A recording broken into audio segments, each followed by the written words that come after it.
Hey everybody, Eric Dorward here with the Spartan Rocketry Club. I had a little technological problem recording the audio to this, so it's probably not going to be synced up terribly well because I had to do it after the fact. But today we are going to be working with this cradle eventually, but first we need to be working and finishing off the motor mount here. Now, there are these little doodads here that need to be applied to the edge of it. It's not terribly complicated. All it takes is a little bit of glue on each of the flat faces. And I've actually removed the burrs as best as I could and then test fit them to make sure that they fit in reasonably well. But here I am doing it again just to make sure. And the goal is that it's going to be at a perpendicular angle to the motor mount tube there, which actually is a lot easier than it seems. Being able to fit it into the little slot makes your life a whole lot easier. I just have to do it a whole bunch of times, and fortunately for you, I am not going to be doing all 9 of these on camera. So here we go. We're going to put a little bit of glue on those 2 flat edges. These are pretty small, so getting the appropriate amount of glue is a little bit of a difficult task. So I've used a dowel here to spread things out. You don't need much. As it turns out, the wood glue works really well between paper and, well, more paper, between the cardstock here and the paper tube. This doesn't take a whole lot. I didn't get the second side particularly well, so it does require a little bit of reapplication there. But we definitely do not need to be doing the typical glue on both sides, wait 30 seconds, and then put it on. So here we go. We're going to plop it in. I'm actually doing this kind of backwards. I'm using my left hand. Not entirely sure why I chose to do that, but it's not terribly hard either. So there we go. In it goes. It looks like it's pretty much at a right angle, but do check and do try to get any excess glue off there, which I've done here. When you get farther along in the build, you'll probably need to use the dowel in order to get in there and kind of scrape out any excess. And just make sure that it is where it ought to be and that it's basically at a right angle. So we're going to do this a few more times. Again, I did test fit all these. I didn't get all the burrs off of them. Overall, it didn't matter too much. It was more a matter of making sure the little slits in the cardstock part of the motor mount were clean more than anything else. So yeah, here I am using my right hand this time, which actually made things a lot easier. Ironically, though, I did most of these using my left hand, even when I did it off camera. Not sure why. It's increasingly difficult to add the extra pieces once you've started getting some of these in place because you have a little less space to work with. But it's not that bad. And you're really better off having less glue than more. I'm not entirely sure why it happened when I was doing this, but some of the glue kind of fell off the side there. I'm kind of trying to straighten it out, get some of the goop off the side and back onto the actual edge where it belongs. Again, this is not a structural element of the rocket. This is purely for decoration. So getting these on right is not going to make or break the rocket, but this rocket is all about the aesthetics. So you do want it to look as nice as possible. And even the finished product, once I finish doing all this, there's a decent amount of glue where it doesn't belong, but fortunately, most of that's going to get covered up by the paint without any real evidence that there's too much glue. Because it's really hard to get rid of the glue once it sets on there. That's all I did on camera, and here you can see that I needed to use the dowel to get rid of some of the excess for that one, especially when it's in between the 2 pieces. That's really hard to deal with. So that can dry. I did the rest of the work off camera, but now it is time for the fins. How exciting. So, among other things, we're going to need the jig, which is kind of above camera up there. You can't quite see it, but we're going to drag that down here momentarily. And we're going to need some of the other fins. This is all going to get attached to the body tube, which there it is, and there it goes. It's rolling away. That's fun. Like usual Estes kits, there is a template like this that you need to cut out of the instructions, wrap around the tube, and then go use the door jamb to draw the straight lines. So again, that's rolling away. I've taken care of that ahead of time off camera. You can't really see it terribly well, but there are a bunch of lines that I've drawn. Some of them I've labeled, but most of them I have not. There are ones that are 180 degrees around the tube from each other for the, let's call it the keel piece, that two-piece fin that we built in the last episode, and for the launch lug. The other thing that I did need to mark there are the fin lines for the big wing fins. And, oh, there's the keel one. That goes on the top. The big fin wings, I have marked, there we go, good timing, a line at 5 inches, because that's the measurement that I need to do. And I've marked that on 2 of those lines, and that's where the big fins like that go. That really is enough labeling to tell me what piece is what, so I don't really need to label each single one of them. However, it doesn't hurt to, so if you're a stickler for such things, by all means, go ahead. Now, the cradle that we built in the previous episode, the little jig, I didn't get quite right. It's not at right angles. It dried funny for whatever reason, but fortunately, that's not super important. All we really need for that jig is for it to sit there and hold those big, heavy wing fins while the glue is drying. So, to make sure I do everything right, the build is going to look like this. Those 2 fins are going to go together with the little triangle parts pointing up, and then the keel piece, the big long fin that we built, is going to go facing us. So that is definitely something I wanted to double check before I started gluing. And that's basically what it's going to look like. So it's pretty much time to glue at this point, which I'm sure I will start momentarily, probably. There we go. All right, so yeah, there's the other piece that we need, so I am all set. Now, I'm not going to put the remaining fins on right now because, oh, yeah, that's how it's going to go, because they don't need the jig, and they're just more trouble than they're worth right now. So we're actually going to do that in the next installment. Anyway, gluing time.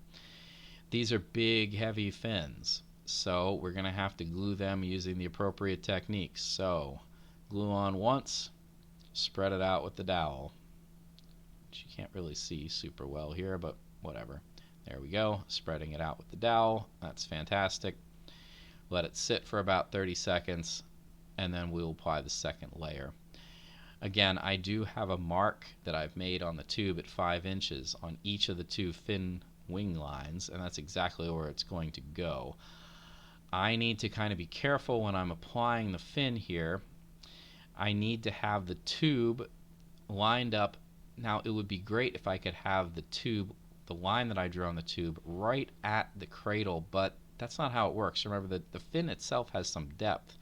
So what I'm going to do here momentarily is make sure that the line is exactly where it ought to be. But that means kind of eyeballing it in between so it's the same distance above the jig on both sides. Yeah. And those 3 are going to end up at right angles. Makes it a little bit easier to deal with there. So, time for the second layer of glue. Remember, it's just a thin little bit. We're not trying to do anything crazy with this. Just a bit more extra glue, spread it out thin, and then we will be ready to actually apply the fin to the body tube. Moment of truth. The good news is that the jig is going to hold up a lot of this for us. So I've got my left hand there to keep the tube from moving. Got to get rid of the other one because I don't need it right now. So I'm making sure that I have the tube balanced just right so that it's exactly in between the 2 lines that I've drawn on there. The fin is going to rest on the jig, so I don't have to try to hold it up because that's it's so heavy it would definitely flop off when I'm messing with it. And what I'm eventually going to do here is I'm going to put it onto the jig. I'm going to line it up just right, holding with my left hand to make sure that I don't accidentally bump or rotate the tube, and then I'm going to put it right at that 5-inch mark and just kind of slide it in there ever so carefully and push down a little bit on the fin too, so I'm making sure that it is applying level. And of course we want, even though we have the jig there, I want the glue to set up pretty well before we do anything else. Plus, when I squeeze the fin in there, it's definitely going to squish some of the glue out. And that's fine, it can squish the glue out, but I'm eventually going to clean that mess up. One thing that's also worth mentioning here too is that some of the glue is going to go out the bottom onto the jig. So I cannot let this completely dry on the jig as is, or I will have glued the jig to the rocket as well, which obviously would be bad and is something to be avoided. So anyway, I've held it on just about long enough here. Yep, there we go. I'm going to clean that up. This is going to give us the beginnings of a fillet. We definitely need to put a serious fillet on there later. But this should be pretty good for our first step. So the second fin, same deal as the first. Regular, spread the glue on there, spread it out with the dowel, let it sit for 30 seconds or however long it is that I decide I need to talk to it on you about what's going on. Somewhat off camera there because these are really big fins. All right, and same approach as last time. Oh yeah, I gotta let the glue dry. So that little thing, that brownish spot that's sticking out, is the triangle part. Remember, we built this fin, it's sticking through. It is not even remotely smooth for a couple reasons. But yeah, it's not smooth at all. We're gonna have to do some serious finishing work here. What we're going to do, remember, we usually, at least I usually, put this, that stuff, the wood fill, on there on the whole fin to get the grooves, the grain of the wood to be less of a problem. But that's not going to cut it here. I'm actually going to take some of this, and when it's brand new, it is a paste, but it's pretty empty at this point. So I'm going to have to add the tiniest bit of water to make it an actual paste. I kind of like smush it in there and just fill it in before I worry about anything else on the fin. Now I could do the same for this joint right here, but that one actually is pretty good. You can see that it's a joint, but when we start to paint it, some of that will disappear, and the joint is actually pretty smooth. So on goes our second layer of glue, and we are ready to attach this thing once I spread it out nicely. Same approach as last time. I'm going to make sure that I'm holding it this time with my right hand, and then the fin, I'm just going to, at the 5-inch mark, and then kind of slide it up. Now, I didn't have my left hand exactly where it should be, so the fin part kind of slid around a little bit as I was attaching it, slid upwards toward my right hand. So there's a bit of a glue mess there to clean up, but it's not that bad. It's just not as pretty as the right fin, which, it's my left hand. It's my non-dominant hand, so that's not bad. The important thing here, though, again, is I'm pushing down and in to make sure that I'm giving the glue as much time as possible to set up. And overall, these turned out pretty nicely, I think. They're about as close to 180 degrees apart as you can get, and they are definitely not askew, because that's the whole purpose of the jig, to make sure that everything is where it ought to be. Now again, the downside is, well, got to clean up that seam again. That actually wasn't as bad as I thought it was initially. But what's going on here is the glue is setting, but it's also setting underneath the jig, which is kind of a problem. You can see there, I'm pretty pleased with those two fins. Are almost exactly at the right place, so that's great. So I've moved it around a little bit. It's not terribly stuck to the jig. It actually got a little bit more stuck over time. But that's not terribly surprising, because that's what glue does. It sticks. Now it's time to attach this keel business. So the keel part, it's harder to work with. Yeah. Oh, so part of the problem here is that when I'm checking it, it wasn't perfectly smooth when I made that joint, and I think a little bit of wax paper or something got stuck in there, so I need to sand that off. The idea is, what actually happens, and you'll see this, is when I apply the glue and make sure that this is, I go to attach the whole thing, the two pieces aren't exactly on the line. They're really close, but they're not quite, and the bottom part, the tail part, ended up popping up a little bit off of the body tube. Now, sanding that out, my goal was to avoid that. It helped, but it didn't completely fix the problem, unfortunately. So what are you going to do? Well, you'll see what I do later, I guess. But for the time being, we're applying this using the regular approach. This is not really a structural element, although it is and it isn't. Half of it is decorative, the front part, but considering how much of it is there, this is a pretty big deal, and we want to glue it properly. So that's what we'll do. Use the normal 2 applications approach. So here's the second application. We'll put that on. That should be great. The good news about this is there's so much surface area on this piece, considering how much it weighs, that it's not hard to get it lined up straight, and you get a good amount of purchase. So that's good. All right, anyway, time to attach. It attaches right at the rear end of the rocket, so all the way back. And I'm going to kind of roll it upwards as I go, but it's so big that's awfully hard to do. I'm mostly interested in getting the back part lined up properly because I can't see that once it gets applied. I can see the front, and my initial application looks really great. It was pretty much right down the middle. Unfortunately, problems developed here because the tail part, which unfortunately you can't quite see in this, it was a little bit kind of bumped up off there, so I really needed to hold it in place, and I probably didn't hold it in place long enough, like full stop. Even like right now, it's not held in place as long. So what I eventually needed to do, and I have subsequently done, is there's a bunch of glue, seeping out the sides there that makes the beginnings of the fillet. I eventually smear that out, but I needed to put like an extra heavy-duty fillet in there because there was a little bit of space where the tail was not attached, which is not a good thing. Fortunately, it wasn't too hard to get glue in there. It's not perfect. This is kind of the point where it's wobbly, and wobbly's bad. We don't like wobbly. So hopefully the final extra fillets will be enough to take care of business there. And my initial attempts here certainly helped. It got glue farther in where it belonged, but it's not perfect. And I even make another attempt here to get that tail to stick harder.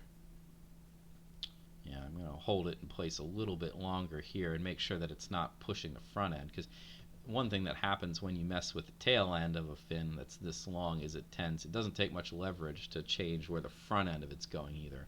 So I want to make sure that doesn't get messed with too much. You'll notice too that I'm kind of picking this up off the ground and the jig is attached to it. It's not a huge problem really because the jig is just slightly glued in there. The glue hasn't set completely, so removing it isn't a problem. What I ended up doing is allowing it to set a little bit more than this, see in the video, but then using the jig to kind of support part of the rocket so none of the fins, I should say, touch. Now, we do need to make sure that the tail is on right. We have this extra piece of wood from the kit, and it's going to tell us whether or not we have the fin at a right angle. And as it turns out, I didn't initially, so I needed to look down the barrel and make sure. But once I adjusted it a little bit, it looked pretty good. It wasn't perfect, and I frankly wasn't satisfied even at this point because I do look down the barrel again at some point and think it's not quite right, so it needs a little nudge. And there's a little nudge. Checking it again makes it better. So the wooden piece is cut at 120-degree angle, which is great because there's 2 more fins that need to get attached there, and we're going to use that jig to make sure that they are spaced at 128-degree intervals around the tube.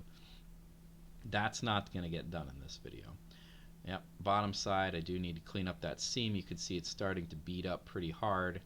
I probably let that go a little long, but I'm going to put in an extra fillet anyway, so it's not a particularly big deal. We just wouldn't want to have nasty glue bumps in there before I put the fillet on, because that would make the fillet far less attractive and not easy to work with. In any event, kind of fool around with where I actually want this to dry The remaining things that need to be done in the next video, I need to attach the finish up with the rocket by putting the motor mount in, the remaining fins, and the launch lugs, and that pretty much takes care of it. So hopefully my recording audio syncs up pretty well with the video as to what I was doing. Thanks for watching, it's appreciated, and I will see you next time.